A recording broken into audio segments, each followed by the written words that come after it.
वाला जिसके लिए जो लक्ष्मी को तुच्छ समझता हो। सुदामा जी महाराज धर्मनिष्ठ हैं, तपोनिष्ठ हैं, ब्राह्मण वृत्ति करने वाले हैं, यज्ञ का यजन करने वाले हैं, अतिथि का सत्कार करने वाले हैं, स्वाभिमानी। इनकी एक परम तेजस्वी पत्नी है जिनका नाम है सुशीला। सुंदर शील गुण युक्ता या स्त्री सा सुशीला। सुशीला भी बहुत ही सच्ची है, धर्मात्मा है, मधुर बोलने वाली है, प्रेमत्व करने वाले हैं और अपने पति के साथ दुख और सुख के जीवन निर्वहन कर रही है। और 4 पुत्र हैं। मानो धर्म अर्थ काम और मोक्ष के ही स्वरूप चारों पुत्र भी है। सुदामा जी में भरा पूरा परिवार है। सुदामा जी ब्राह्मण वृत्ति करते, हर प्रकार से यज्ञ करते, यजन करते और शाम को जो है ठाकुर जी का गुणगान करते। अरे सुशीला, ये जो ठाकुर जी है ना, लगता है कि हमारे कन्हैया हैं। और कन्हैया, देवी सुशीला पूछते कौन कन्हैया? अरे वो हमारी द्वारकाधीश। आप जानते हैं? अरे हमारे सखा है। सखा आपके हैं तो आप कभी मिलते तो बताए तो नहीं। हे देवी, हमारे परम सखा वही कन्हैया हैं। बाल्यावस्था में हम लोग 1 साल खेलते थे। जब मैं ठाकुर जी की सेवा करता हूं तो मुझे लगता कि मैंने अपने कन्हैया की सेवा की। बताते हैं कि हमारा जो कन्हैया ना बाल्यावस्था में ही देवी सुशीला सबसे प्रेम करता था। उसके पास इतने भरा पूरा साम्राज्य था, फिर भी हम लोगों के साथ हम लोग के हाथों का निवाला खाता था। उसके सामने हमें लगता था कि हमें ऊंच नीच का वो भेद नहीं करता था। जिस प्रकार हमारे नंद बाबा थे, यशोदा रानी थी, रोहिणी मैया थी, वसुदेव जी थे, उसी प्रकार से हमारा कन्हैया भी वह प्रेम जो दर्शा दिया पूरे जीवन पर्यंत फिर नहीं मिला। हे देवी सुशीला, हमारा कन्हैया ने जो प्रेम हमें बाल्यावस्था में दे दिया वो कभी नहीं मिला। और ये नहीं, परिवार से भी साम्राज्यवान है। और देखो भगवान की कृपा है कि हमारा कन्हैया देखो ऐश्वर्यवान है, द्वारिकापुरी का राजा है। और हो क्यों ना हो, सब में समान प्रीति रखता था, इसलिए ने ईश्वर ने उसे आगे बढ़ाया है। न जाने कौन से गुण पर दया निधि रिझ जाते हर ईश्वर है। लेकिन हे देवी सुशीला, न जाने कौन सा कर्म हमने किया, किस प्रकार अपराध किया कि आज भिक्षार्थम वै भ्रमे महिम, भिक्षाटन की प्रवृत्ति को धारण किया हूं।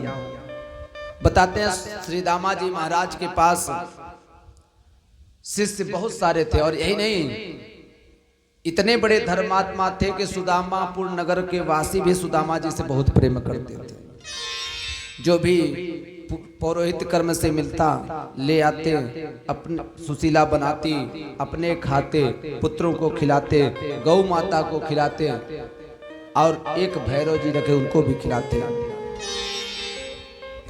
नित्य इनकी दिनचर्या थी, यज्ञ करते, यजन करते, पौरोहित्य कर्म करते और आकर भगवान को सायंकाले जब भोजन पानी हो जाता तो गुणानुवाद करते अपने कृष्ण कन्हैया का। हे परीक्षित, ये कोई साधारण सखा नहीं है सीदामा जी महाराज। सीदामा जी महाराज मानो उस जो चौर मंडली बनी थी उसके सेनापति थे, नीति बताते थे। ब्राह्मण कुमार थे ना, भगवान को नीति बताते थे। और इनका ही प्रयोजन बनता था कि यहाँ चोरी करना है, इस प्रकार चोरी करना है। बाबा पुरोहित रहे हैं सुदामा जी शुरू से। जन्मना जायते विप्रह संस्काराद् विजिच्यते। जन्म से भी ब्राह्मण थे, संस्कार से भी ब्राह्मण थे, कर्म से भी ब्राह्मण थे, त्याग से भी ब्राह्मण थे। जन्म से भी ब्राह्मण थे, कर्म से भी ब्राह्मण थे और स्वाभिमान से भी ब्राह्मण थे। नाम भी था श्री दामा, स्त्री को दमन करने वाले।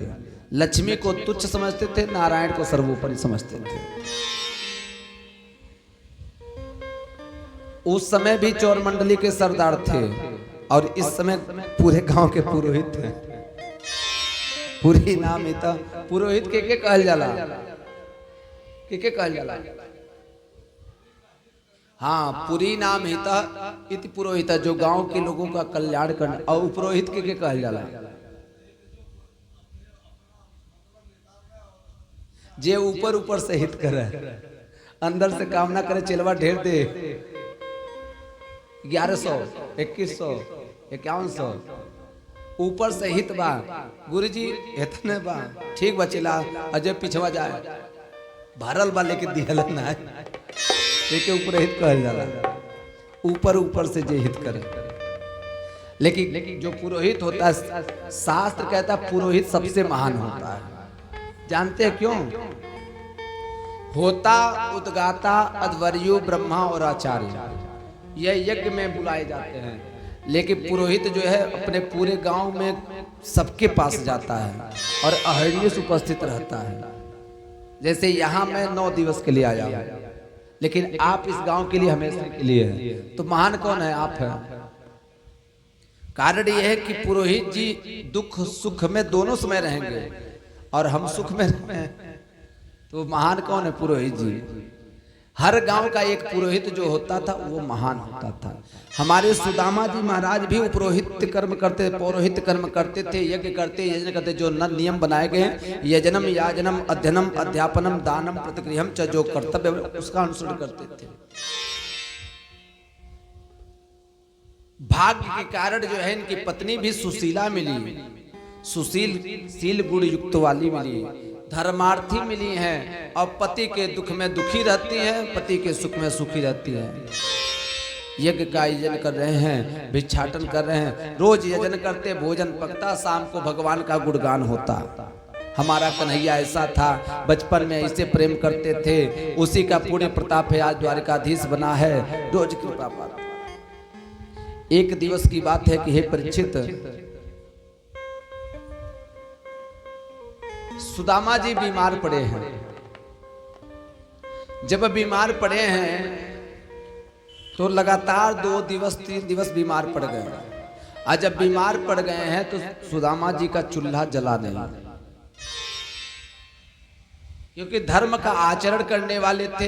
यह जानते थे कि यज्ञ में यजन उतना ही करना चाहिए जिससे भरण पोषण एक टाइम का हो जाए। जब गुरुकुल के नियम बनाए जाते थे तो गुरुकुल में नियम था कि यदि एक टाइम का भोजन का अन्न का प्रबंध हो जाए तो आप वापस हो जाइए, दूसरे टाइम का प्रबंध आप बाद में करिए। क्यों? यदि आप बहुत सारा धन इकट्ठा कर लेंगे तो लोग सोचने लगेंगे आश्रम में गुरुजी बेचते हैं। इसलिए धर्म का आचरण था अल्पाहारी, गृह त्यागी, घर को छोड़िए, वनवासी जीवन व्यतीत करिए। अब विद्या को पढ़िए, जितने दुख में रहेंगे उतनी अच्छी विद्या पढ़ेंगे, आज जितने खुशहाल रहेंगे उतने कम पढ़ेंगे। तो गुरुकुल के नियम थे, स्वयं ही आटा पीसना, समिधा को ले आना, भोजन पकाना, चटाई पे सोना, गुरुजी से पहले उठ जाना, यज्ञ के आहुति का प्रबंध करना, फिर समय से स्नान करना, स्नान करने के बाद संध्योपासन करना, तब बैठना तो गुरुजी से ज्ञान प्राप्त करना, ज्ञान प्राप्ति के पश्चात भिक्षाटन करना, भिक्षाटन के पश्चात ले आना, पकाना, खिलाना, गुरुजी को खिलाना, तब खाना, फिर गुरुजी का सेवा करना। इतनी दिनचर्या थी गुरुकुल की। आइए, गुरुकुल की दिनचर्या आज भी है, ऐसा नहीं है अभी है, तभी तो भारत की ये संस्कृति अभी भी जागृत अवस्था में है, नहीं तो लोलुप हो जाती, खत्म हो जाती है। सुदामा जी महाराज बीमार पड़े हैं, लेकिन चूल्हा 3-4 दिवस आज नहीं जला, क्योंकि मुखिया बीमार, बच्चे छोटे छोटे हैं। माता सुशीला ने कहा कि हे स्वामी, अन्न कुछ नहीं है, अन्न का प्रबंध हो जाता। सुदामा जी कहे कि हाँ देवी, बात तो सत्य कह रही हो। गए हैं 2-4 घर से, ज्यादा सामर्थ्य नहीं कि चले जाएं, 2-4 घर से भिक्षाटन किए हैं, ले आए हैं। थोड़ा कम ही भिक्षा में मिला, सुशीला ने बनाया है। बच्चों को बताते हैं कि सुशीला जब बनाती पहले गौ को खिलाती, उसके बाद जो है बच्चों को खिलाती, पति को खिलाती, फिर खाती। और हे परीक्षित, ऐसा भी समय आता कि सुशीला भूखे रह जाती, गौ को देती, बच्चों को खिलाती, पति को खिलाती, और ये लोग इतना खा लेते कि सुशीला भूखो रह जाती। लेकिन सुदामा जी महाराज को बताती नहीं कि मैं आज भूखी हूं,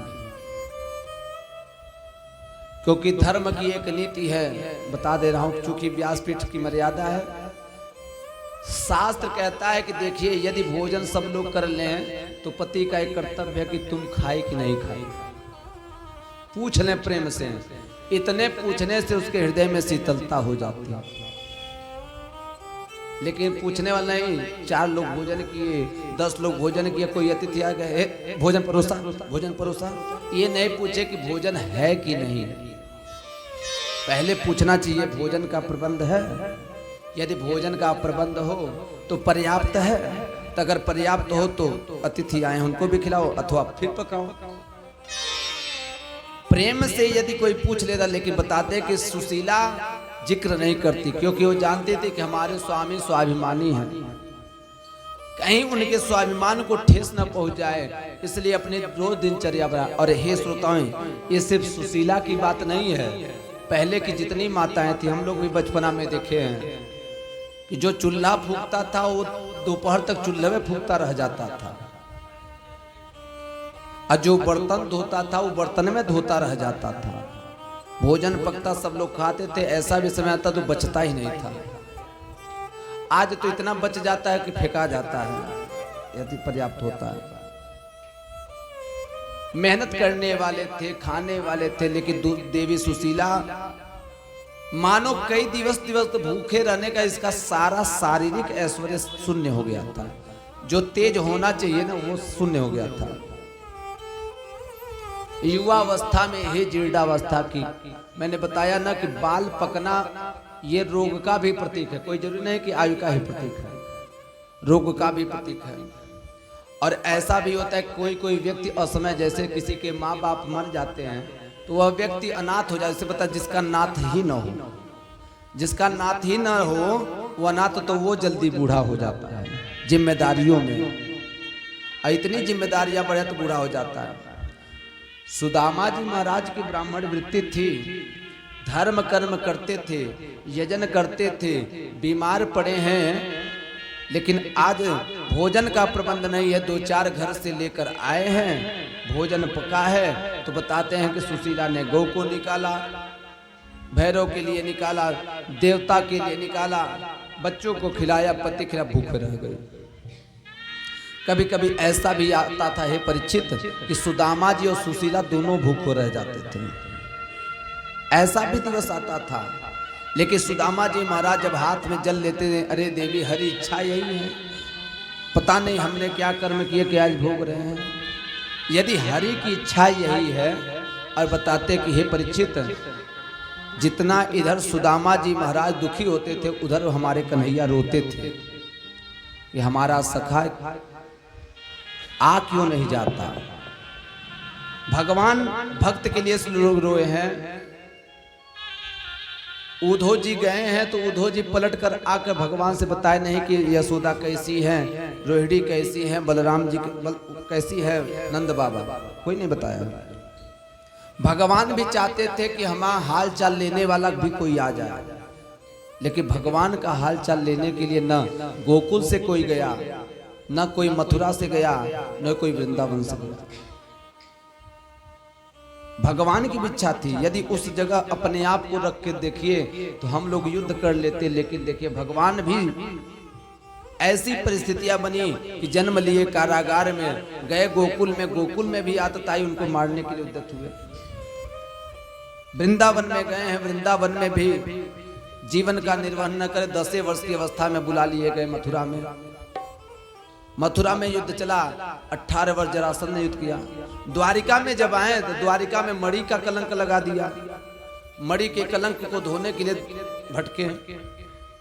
और यही नहीं,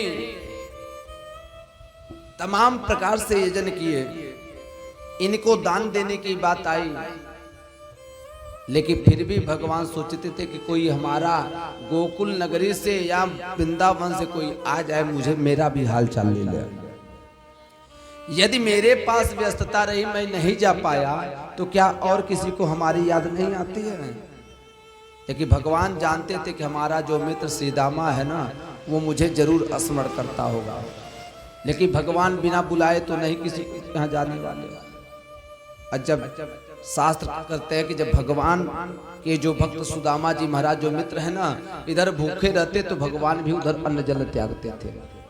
माता रुक्मिणी वैद्यों को बुलाती थी, भगवान कहते मुझे कुछ हुआ नहीं है। निज दुख गिरी समा रज करि जाना, निज दुख गिरी समा रज करि जाना, निज दुख गिरी समा रज करि जाना, निज दुख गिरी समा रज करि जाना, मित्रक दुख रज मेरु समाना, मित्रक दुख रज मेरु समाना, जेना मित्र दुख होहि दुखारी, जेना मित्र दुख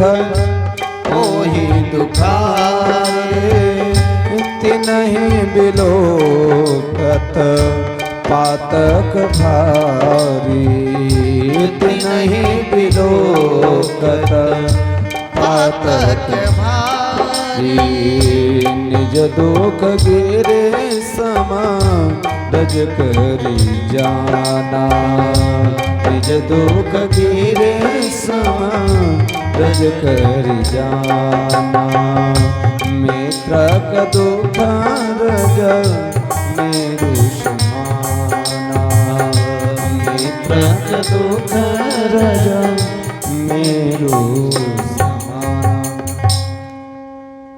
हमारे जगताधार भी सोचते हैं कि माता सबरी जैसी कोई माँ मिले जो प्रेम से खिलाए।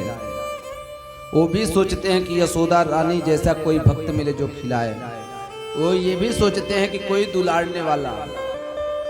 माता देवकी ने जो वात्सल्य प्रेम नहीं दिया है, यशोदा ने दिया है, और उसके ही भगवान भूखे हैं। इसीलिए उन्होंने कहा कि भाव का भूखा हूं मैं, प्रेम मेरा सार है। सुदामा जी भूखे रहते, भगवान भी इधर भूखे रहते। भगवान चाहते थे अरे में तो सुदामा कम से कम हाल चाल लेने के बहाने तो कम से कम आ गया होता। और सुदामा जी यह सोचते थे कि मैं ठहरा गरीब ब्राह्मण, यदि मैं द्वारिकापुरी चला गया तो मेरे कोई हाल नहीं गा, लेकिन यदि मेरे जिह्वा से निकला कि कन्हैया हमारा मित्र, तो लोग हमें नहीं गाली देंगे, हमारे कन्हैया को गाली देंगे कि इतना धनवान बैठा हुआ है बनकर, ऐश्वर्यान बनकर बैठा है, क्या एक गरीब मित्र की सहायता नहीं कर सकता। इसी शंका में सुदामा जी महाराज कभी द्वारिका नहीं गए। लेकिन भगवान चाहते थे कि सुदामा जी आवे। क्यों? कम से कम मित्र तो मित्र का हालचाल ले ले। सारे सगे संबंधी यदि छोड़ दें तो मित्र को तो जरूर साथ रहना चाहिए। सच्चा मित्र इसीलिए पत्नी कहा जाता है, पत्नी सच्चा मित्र है। और यही बात सत्य है कि अंत समय तक पत्नी ही साथ देती है। और हर एक वृद्ध को जो है अंतिम समय मोह लगता है। इसीलिए देखिए यदि कुछ खाने को दीजिए ना तो गठिया के ले आएगा अपनी पत्नी के लिए, कि उसको कौन खिलाएगा। वो शुरू से जब उसका सामर्थ्य रहता है तब से खिलाता है बाबा। और जब